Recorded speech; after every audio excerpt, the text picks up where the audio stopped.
and collectibles, specifically coins and what you're talking about, Hmm. there's really unique tax benefits that people are not necessarily aware of.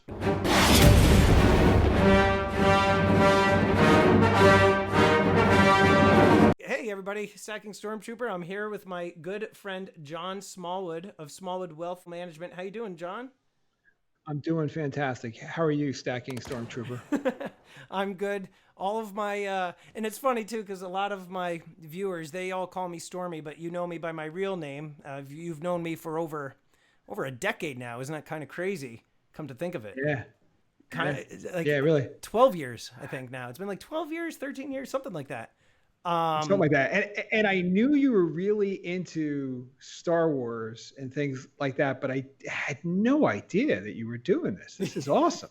I was, to be honest with you, it's funny. I had a couple different, um, I would say a couple different reactions I was thinking that I would get from you. Like the next time I saw you, I knew it was either going to be like one of these, like, oh, yeah, okay, yeah, okay, whatever floats your boat, or it would have been the one that you had, like, oh, that's really good for you. So I was glad I got I the was better I response. was so excited about taking your passion and turning it into an unbelievable opportunity, but really pushing, combining your passion for stacking and your passion for stormtroopers Yeah, and that whole thing, and combining them in a way that's so unique and thank so you. entrepreneurial. Like I was blown away by it. Thank you Could so not believe much. it. I Yeah, appreciate that. It took my yeah. wife, I would say, about a year to actually like accept it. She would like roll her eyes, or if like one of my kids was telling somebody like my dad's stacking Stormtrooper on YouTube, she'd be like, oh dear God, and she Please would. don't say that again. Yes, she Please would. don't say that again. And actually, sometimes I still like if I'm walking around with my older son and he's like, "Oh, my dad's on YouTube," and I'm like, I kind of like kick him in the shin, like, "Shush, quiet." It's funny. But you know what? What's kind of funny is I have one time I was actually once or twice I was at my local coin shop and somebody at the coin shop kind of stopped and said, "Are you stacking Stormtrooper by any chance?" I was like, "What?" I was like, "How is that possible? How does somebody know?" I was just Yeah, how blown do you know away. you? They just they Voice? knew they knew I was like in this kind of area. There's not a lot of coin shops in New Jersey, and True. I guess my voice they just were able to kind of tell it was me. So I think maybe it was the sleeve too, maybe, right? possibly the tattoo. It could have been the Yeah, tattoo as well. That's an identifier for sure. Um, absolutely. Now, here's the funny thing, too. And I was mentioning to you on the phone that a lot of people in this stacking community who are big into, precious metals, a lot of them, especially the YouTube content creators, they have been doing these interviews, whether it be with mining companies or bullion dealers or coin shops. But none have, and unless I haven't seen any, none have done any with any financial advisors. And I am always doing the disclaimer at the beginning of my videos. I'm not a financial advisor. I'm a guy in a bucket talking about precious metals or whatever. But you are a financial advisor, and it's actually going to be awesome to get your kind of take on precious metals, and also to share with the stacking community what you do and ways that you could help them as well. So I'm just excited to have you on here. It just adds a different dimension to our relationship. So It really does. It really does. And I think one of the things that I want to focus on tonight is, precious metals and how that works into a wealth plan and the tax benefits and all that wonderful benefits that you have from the collecting thing, not to mention putting your passion into something. But in wealth creation, yeah, one of the greatest things that somebody can do is to do what you've done, which is take your passion and figure out how to turn it into a real, live, ongoing business. yeah. And that is rare. That is what, the entrepreneurial dream is, to give up the day job and be in control of your outcome. And what you've done is you're in the process of doing that. And I Uh, think that is something that I don't, 30 years of being a financial advisor or a wealth advisor, you see, Not a lot, not a lot. I mean, I can think of 10 people that took that entrepreneurial shift and left the rat race and, you know, and never look back. So you're well on your way. Well, So thank you. I really, from a financial planning standpoint, the the whole concept, right, is, savings, it's Hmm. maximizing the benefits, it's maximizing protection, it's maximizing the tax benefits that are associated with everything that you do from, mortgage interest deduction, the itemized deductions, and really establishing like a long-term financial strategy. And when you get the foundation set up right, which takes sometimes people a long time, Hmm. right? Hmm. Because of, you know, people will lose a job, they don't have enough liquidity, car breaks down, stuff happens, Yeah. right? And we end Oh, up, I've been for a there. long yeah, me too. I mean, we've all been there. Like, just as soon as you get everything like the way you think you finally got it all set, Yep. you come home and your wife says, "Oh, do you realize that this will happen and that happened and that happened?" You're like, there goes the emergency fund. There Yep. goes the opportunity fund. There goes my stacking fund. Oh yeah. Right? It's all gone. I got to sell something now. And I think what's really interesting is that once the foundation is set and you kind of go through a couple of like what I'm going to call roadblocks or obstacles, Hmm. you're prepared for them better than you were. And you learned, hey, I don't want to get back there. Right. and and I really want to do something that I can put my passion into, because when you're Stormy and you're in this persona, this is not work, this is Oh like no. fun. Yeah. The only Right, the right. only work associated with what I've been doing is the day after I hold my weekly live stream auctions and I have to process the orders, package everything up and stuff the envelopes and the bubble mailers and ship that all out. That to me is the pain in the neck, but you can't there's always going to be some sort of work involved with what you're doing, Um Exactly, but exactly. yeah, it's and I was saying to you too, this is something that I kind of just stumbled across. Like I was interested in precious metals. My grandfather had passed away, and I inherited, just I would say 6 tubes of generic silver rounds, and I had no idea what they were. I thought they were coins. I didn't know anything about precious metals. And then about a year afterwards, I was just curious. I was cleaning out my closet, found them. I was like, what are these things? And then I start researching and I start going down the rabbit hole on YouTube. And lo and behold, there's this entire stacking community, and I was intrigued by it. And then I kind of really got bit by the gold bug and the silver bug. And I actually did buy 4 ounces of gold back in the mid 2000s just because I had seen a commercial of some old people, and then a guy was like, "Oh, you should own gold." So I was like, "Huh, maybe I should own gold," and I didn't think anything of it. Um, and then after doing some research and everything, I started to gather a pretty solid knowledge base on stacking, and that's when I started seeing some channels on YouTube and people, they were trying to educate others, but they didn't really know a lot about it. And I was like, you know what, I could make some YouTube videos, and how am I going to stay anonymous? What am I going to do? And then that was kind of where I introduced the whole gimmick with the Stormtrooper helmet. And plus, Mm. it's different. I was saying to you, it's different than what everybody else is doing in the community. Everybody, they talk, and I'm doing it right now on this video, but they have the imagery of the coins, and then they flail their hands around. And so for me, I figured this would be a good way to market myself, make it stand out, and be different. And Mm.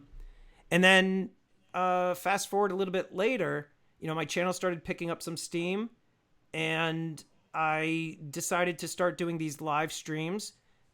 Decided to incorporate an auction just to try to keep people on the stream longer. I wasn't really going into it with the mindset of trying to make any money, and it was profitable. I was like, huh, that Mm. was unexpected. And then I did it again and again, and then here we are a year later, and now I've got the small business, and I keep chugging along, and I'll keep riding this wave for as long as I'm on YouTube. That's my Exactly, which long which story. seems like it's going to be here for a long time too, You never right? Like know. it's not. You never know. We could have, whatever. But eh, the thing that I want to focus on for a second is when you start to look at like a wealth plan, right? Yep. You've got your protection, you've got Yep. your savings, you got your 401ks, you got your IRAs, you've got Roth IRAs, you got houses, rental properties, you got all these things. And collectibles, specifically coins and what you're talking about, Mm-hmm. there's really unique tax benefits that people are not necessarily aware of. Mm-hmm. All right. So, you buy a round of something and it's going to cost X dollars. Let's say you invest $1,000 Okay. in something. You have $1,000 in an investment in a mutual fund somewhere. It's generating tax liabilities through the dividends and the interest and, realized capital gains. When you buy what you're buying and you hold it, there's no tax until you sell it. Yeah. And I think, Right? yep. And I also think too, a lot of the times people will do cash deals. So a lot of the times that they're selling their precious metals to other private buyers or to coin shops or whatever, they'll oftentimes receive cash. And so, yes, obviously at a certain amount, I think the dollar amount is 10,000. I might be incorrect, but I think a sale of $10,000 or more, you're supposed to, I guess, have some sort of form generated or pay tax on or something like that. I'm not entirely sure. Well, for compliance reasons, since I am a financial advisor, you're always paying tax. Okay. Yeah. So, Yeah. all right, let's just talk about that. But even that, like there's a special tax rate that's associated with it, right? So if I earn interest and I happen to be in the top tax bracket right now, it's 37%. It could go higher with the new president, right? Yep. But and if I sell stocks at a gain, I could pay 20% capital gain. With this, the collectibles have a 25% capital gain rate. Last I checked, I don't think there's any change in that. Mm-hmm. But the power is you can, your grandfather put it in a thing and he left it to you, right? Yeah. And what did he pay for that many, many, many years ago? And Right. it's these things, these hard assets, these metals, you start looking at the price of them. Right now prices are high relative to where they were. Yep. But there's a lot of pressure to push these things up in value because of their value in basically handing these things off. I mean, it's like it's a true coin. Yeah. It's a true denomination. Yep. It's very heavy. You don't need a passcode for it. Yep. You don't have to remember anything. You can just pick it up and make sure that it's yours and your neighbor doesn't come in and take it from you. Correct. But there's tremendous value in the metals, and I think people discount that. One, it's very hard, right? We had talked about this off the cuff last week, which was, hey, I go buy a coin from somebody, right? Mm-hmm. And I pay X dollars for it. Mm-hmm. But when I go to sell it, if I don't know what I own and I don't know who I'm dealing with, chances are I'm getting crappy pricing. Yeah. Right. Yeah. And that is what makes these things frustrating for so many people, is the liquidation of the asset. Yeah. Is how you get messed up, because you don't know your pricing, you don't know who to go to. Correct. And you don't take, and that's something that as you learn what you're doing, you learn who to talk to and who not to talk to. But it's that price that you pay for it and the price that you sell it that is so crucial in anything, even a stock, right? Even a stock transaction, it's so crucial what you're paying and what you're selling for it. And you got to expect that with the dealer, there's going to be some sort of, transaction fee that's baked into the price. Oh, yes. But it has to be fair. Yeah. And it has to be, and what's great is if you don't have to sell your stuff, you can say no. Right. If you need liquidity. And that's the thing, like I recently wrote a book called It's Your Wealth, Keep It. Right on my screen here. So for everybody can see it. It's available on my website. I have a couple different websites. One is johnlsmallwood.com. It brings you to the Amazon link. It's available there. But what's interesting is what I was trying to do with the book is to basically create the foundation of how should I organize my plan? What are the key components that make it successful? And one of the greatest things is, the savings rate, having that liquidity available, that emergency fund, and then you start going into more aggressive assets. And depending upon, I have clients that love rental properties. I have clients that love, day trading. I have clients that love businesses. There's something that you want to follow and that you want to, adhere to. Now you want to have certain balance, right? So if gold crashes, or silver crashes for whatever reason, I need to have that liquidity elsewhere, because one, it's a great time to buy when it crashes, right? Yeah. Two, I don't want to be forced to sell it at crappy pricing. Right. So the foundation of the plan, if I'm going to be a stacker, I have to have other things available to me to take advantage of the price fluctuations, but also not be forced to sell in a down market, because that's one of the worst things. The worst times to do it. And that's one of the things too. And it's funny because you're talking about the pressures for these precious metals prices to go up.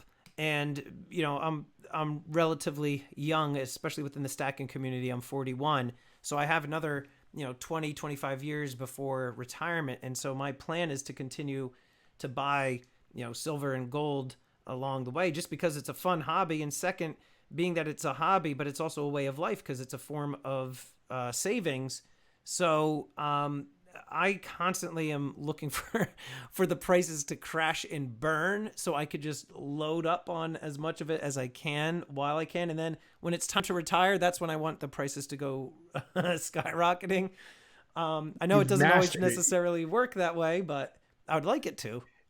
And that's the psychology. That is absolutely perfect, because what happens, and I see this all the time, in March, we had a tremendous, down market, right? Oh, It's yes. the fastest down market in the stock market, and it affected everything. Yeah. Everything went out, right? There was no place to hide. And in that moment, a whole bunch of people stopped investing. Yep. And that's the exact opposite of what you want to be doing. You want to be loading up. I mean, in a perfect world, if I'm putting money into my retirement plan or my stacking or, whatever it is, I really want the pricing to drop the entire time frame, because each time that I put money in, I buy more coins, I buy more shares, I buy whatever it is, I'm buying more of it. And the name of the game is shares. I mean, the richest people in the world that have, lots of stock, they're wealthy because they have a lot of shares. Right. And that's the only reason that they're wealthy. I know. Right? And I live in constant regret over a horrible, mistake I made in the early 2000s. I forget if I had told you this story, but in my last job, when I was in sales, in between sales calls, I would be, day trading to kind of kill some time. And one of the stocks I owned was Apple. I owned 75 shares at $44 a share. And I ended up selling it at 55, took my money, and then I was thinking, okay, I'll drop back down, I'll buy it again and repeat the process. It never did. And then fast forward, it did a 2-for-1 split, then a 7-for-1 split.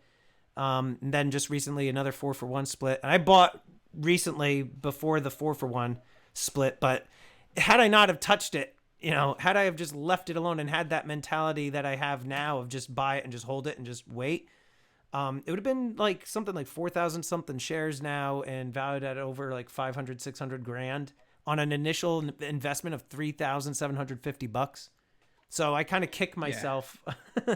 So now I'm constantly, regardless if prices drop or go up, I'm just kind of steady with it, And that's the key. That's the key, is having, one, you have to be looking at the amount of risk that you're taking. And periodically, you want to take some risk off the table. Yeah. It's never a bad idea to sell some of the shares, but not all of them. Right. And, one of the things that's really interesting when you look back at those times when you were, trading in the early 2000s, there was a lot of people that took a lot of money off the table and sold their companies, the dot coms for a ton of money, but they turned around and they invested it right back in the dot com stocks and they lost everything. I Right. mean, literally lost everything. Right. So, protecting money and diversifying and spreading the risk out over time is a smart transaction. I mean, there's been a lot of press recently of President Obama. He's been on TV a lot. He was on 60 Minutes. He was on that thing on HBO. A lot of conversation. But Mm-hmm. one of the things that stands out in my memory is at the time, Exxon, when he was president, was the most valuable company in the world, Mm-hmm. and they wanted to put some big taxes on them because they were too powerful. Mm-hmm. That never happened, but look where they are today compared to all these other companies. I know. And there's cycles. There are cycles that occur, Right. right? And it's those cycles that human nature says, oh, go follow the uptick. What you were talking about is everybody wants to buy while the When prices it's are going high. up. Yep.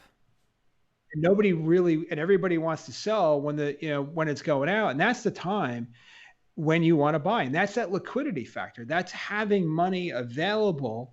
And in my book, I talk about something with my grandfather that he used to tell me: ready money is Aladdin's lamp. And I was like, what are you talking about? What is that? He goes, no. If you have available cash, or you don't have available cash, and an opportunity presents itself, let's say that you don't have the cash and an opportunity presents itself, you're just like every other schmuck. You're going to miss it. Yeah. And right? Here's the funny thing too, to that point. And I know you're kind of, about precious metals, but the whole thing, terminology of stacking and stuff, that's kind of newer because it's almost like a slang term for basically it's basically like a hoarder almost of precious metals. That's what we are by and large. Mm-hmm. But a lot of the people within the stacking community, they always are saying how cash is trash, that the dollar is worthless, that, we've got a deficit that's, what is it, 26, 27 trillion dollars, that it's just funny money and it's going to crash and burn. It's going to be worthless. But I've been saying, I'm one of the few who's been kind of vocal, and I say, regardless of whatever you may believe about the dollar, you're still going to need to have cash available so that way you can either, like you said, like if the stock market crashes, it's an opportunity to buy. If precious metals prices drop, that's an opportunity to buy. And so I've been telling people to have cash on hand so that way they can take advantage of those opportunities, So, and the other thing I like to point out to them too is, and to me, the logic doesn't really make a lot of sense when they say, cash, it's garbage, everything is in precious metals. And I'm like, okay, well, down the line, what's the purpose of the precious metals? You're going to convert it into something else. You're going to convert it into cash. Like you're saving it for your retirement, or you're going to give it to your grandkids, whatever, or your children, and they're going to sell it. Like that's the whole purpose of it, is to exchange it into, currency. Yeah. And you got to put it into, you got to put it in something that the food store can take. Exactly. So to me, I'm like, that mentality doesn't really make a whole lot of sense. And kind of also going back and also talking about, precious metals and everything, the one figure that a lot of people throw around is that they say, oh, most financial advisors say you should have, 10% of your overall wealth in precious metals. I usually, because I'm not a financial advisor, I just tell people it just depends on your situation. For me personally, I have more of my wealth in precious metals. I'm just curious, do you have a figure that you usually like to give your clients as to how much they should have locked up in precious metals? We don't have a specific recommendation in the precious metal area.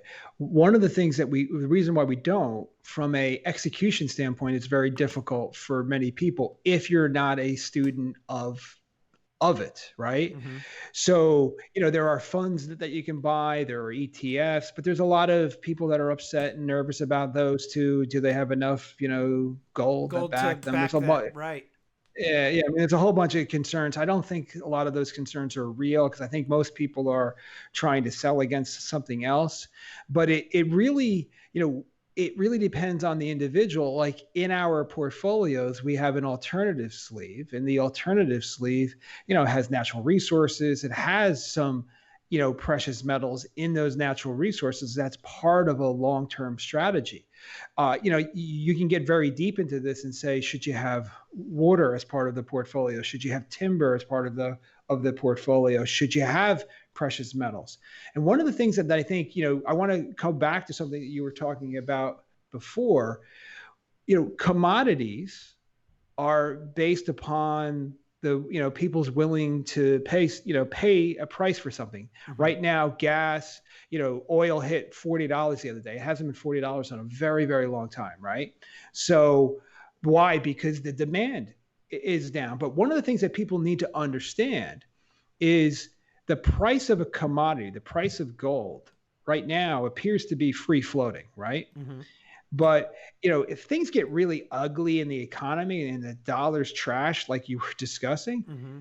the governments have the ability to set pricing.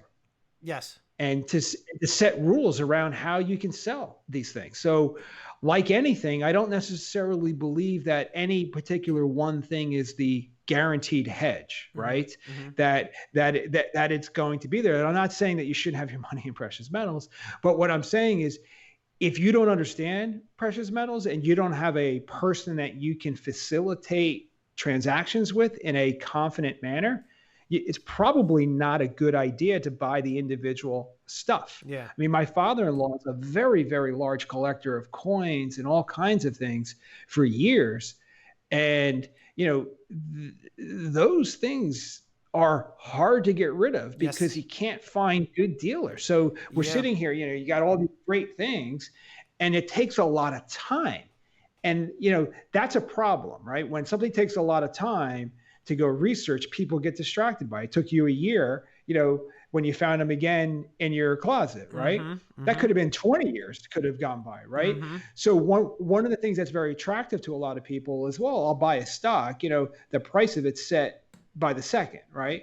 Apple stock is going up and down every single day. There's a ready market for it. Right. There's not a ready market, which is why stacking is actually a great opportunity for those people that understand it, because there is that price fluctuation. Right. There is that spread that one can make on it.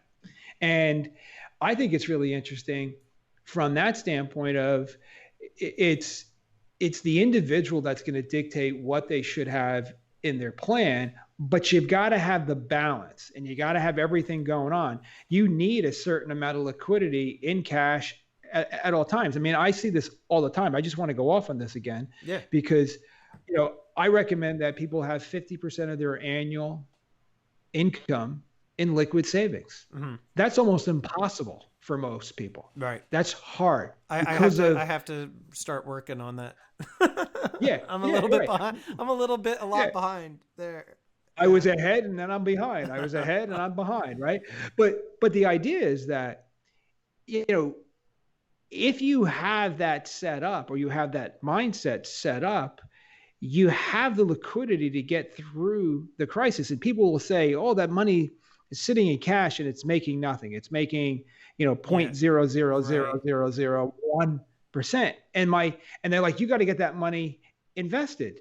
And I'm like, no, because that's your safety. Yep. Yeah, that's your safety. And there are better things in cash that you could do. I mean, like life insurance cash values have, if you have an old policy that's been sitting around, it's probably making 4 or 5%. Mm-hmm. And that's very liquid. You get that money in a matter of a few days. I mean, it doesn't have to all be in cash per se, but it's, if you don't have any liquidity and you have a crisis, I don't care what you're stacking or what you own. I mean, real estate is lost because of, people lose their tenants mm-hmm. and they have a liquidity crisis. It's not because the properties are bad long-term. Right.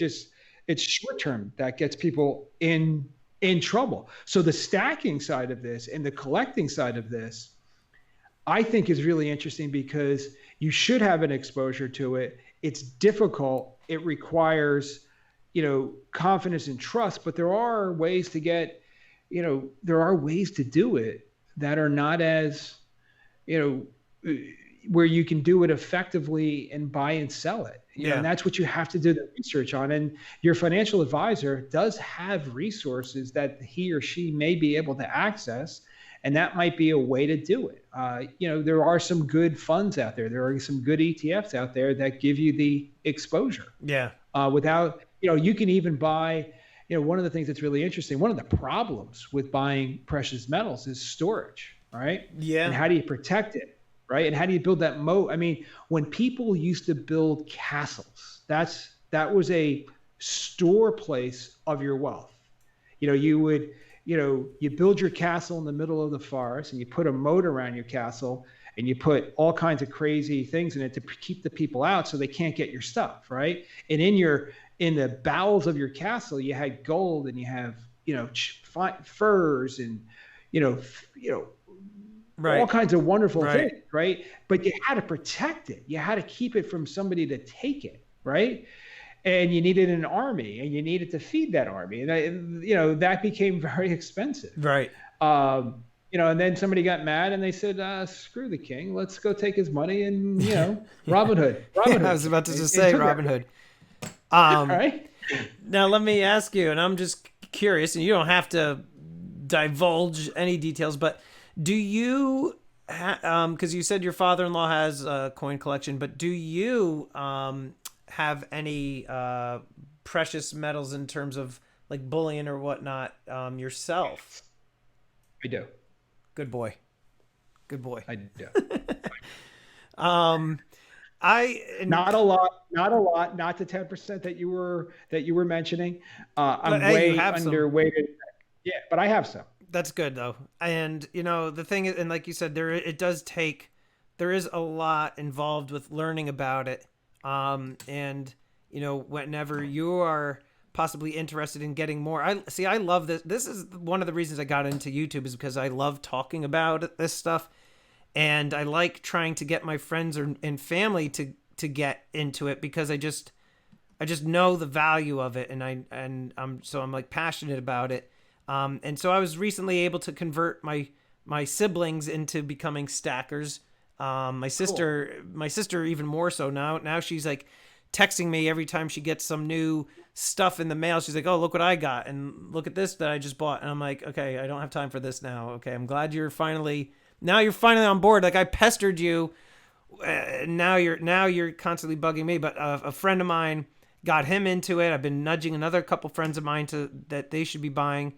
Anyway, the point is, like, if you're ever interested in taking a little trip, I could take you to the coin shop and give you a good sweet hookup. Get you some discount pricing on some of this stuff, just because I do a lot at this one particular shop that I go to. I'm in there, I would say, once or twice a week, spending anywhere between like $1,000 to $3,000. Oftentimes it's just, and what I've explained to my viewers too is because it's money in, money out. It's not, a lot of people see me putting all these coins on my channel and on my videos and everything, but a lot of the stuff that I'm also buying and selling, it's just like a revolving door of stuff in, stuff out. It all costs money, so it's not like I'm just amassing this huge, hoard of treasure, But yeah, no, I really, really do enjoy this, and I'm glad that you have at least some.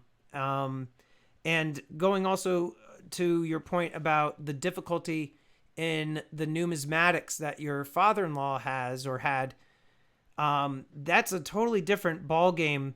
And I really don't know a lot about coins in terms of their years and mintage and different era coins and things like that. I can't be like, oh, this is an 1848, blah, blah, blah coin, only 72,000 struck. Like, there's a lot of people that are big into that in this community, and the grading of them. On my screen, the viewers are going to be able to see I only have a couple of coins that are kind of slabbed and graded.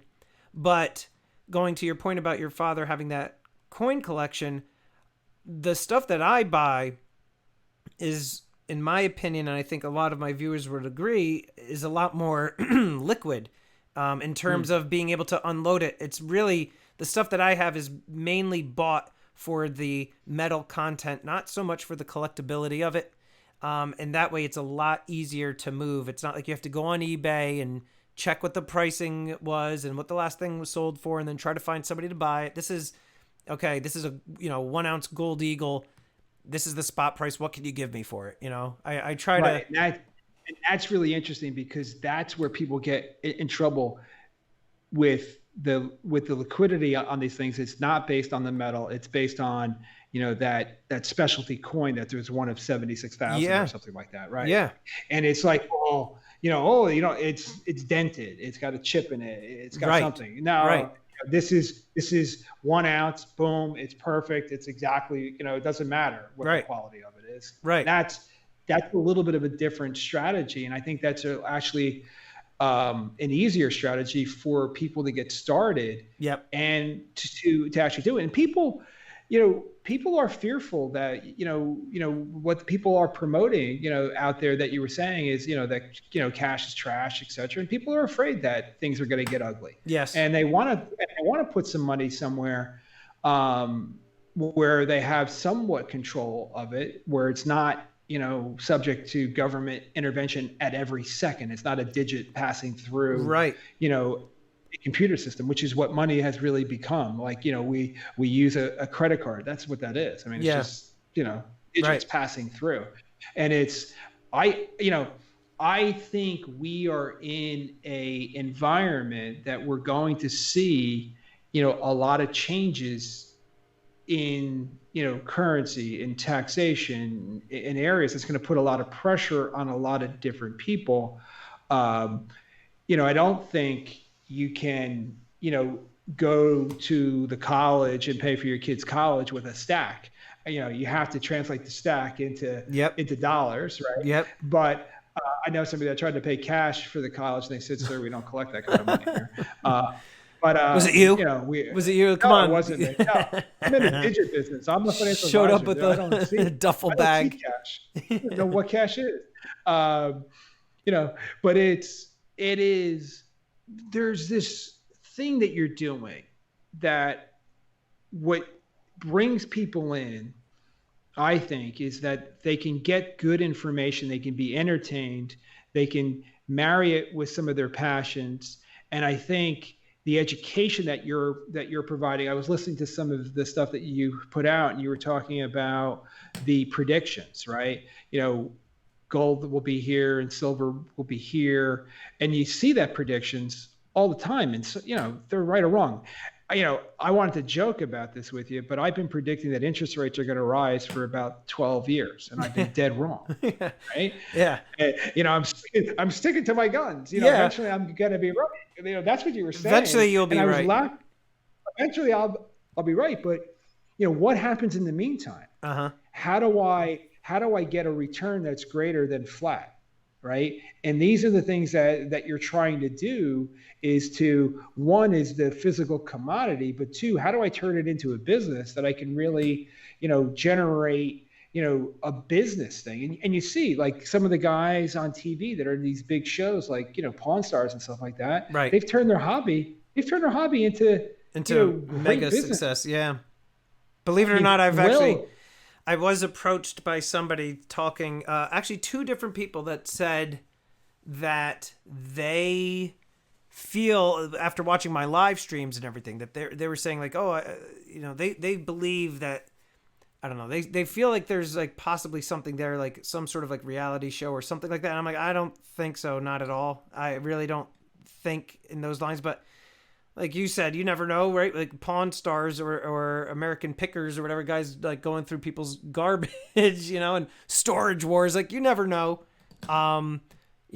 but I just, again, this is, to me, probably the best hobby that I've ever had, because not only is it fun, there's also a challenge aspect to it with YouTube. Like, I'm never satisfied with the views I get in a video.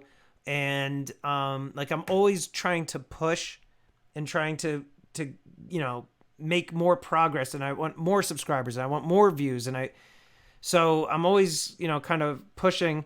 But again, the other part of this hobby that's been awesome is that it's just been a really good way for me anyhow to kind of save money, because if I know from my habits, and because you've known me for over 10 years, that if the money's in the bank, I'm going to go withdraw it and go buy stupid crap with it. So and we all will do that, right? Yeah. But if it's, like what you're doing this is really fantastic, because you were talking about the hobby, and I think this is a great hobby. People have hobbies that, it just flushes money down the toilet, right? This is a positive hobby. This is not going to get you in trouble either. No, this is a good, clean fun. You can bring your kids in, put a stormtrooper helmet on them and let them go. Did you see that video of did I send you that video?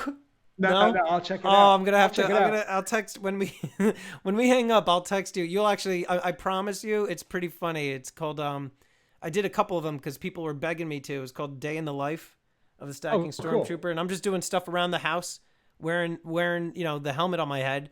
And then I did the sequel, but my kids are in it, and in a couple of the shots they've got the helmets on their head. You'll see, it's funny. Cool. And it's funny, like you were talking about your videos and getting the right views. And I've got my YouTube channel, it's Smallwood Wealth Management, and it's funny. I had one video recently that I put out that I was talking about Roth IRAs. I got like 7,000 views. I was like, wow, where did that come from? And the other ones are like 200, 300, 400 views. And it's like, what was the magic sauce in that? I'm going to have to help you with some tricks. Yeah, that's what I need. Right. But it's, I'm the old guy here. I've been doing this for 30 years. I'm the old guy, which I hate. I can't even admit that I'm the old guy. But so I want to say, Stormy, this is awesome. Keep up this amazing pursuit of information sharing. That's what you're doing. And this new world. This new world, people want to know how to do stuff. Mm-hmm. And they want to align with people that they trust. You're in a position where you're consistent. You're doing what your passion is. You're sharing the wounds, your war wounds of making good mistakes and bad mistakes, right? Yep.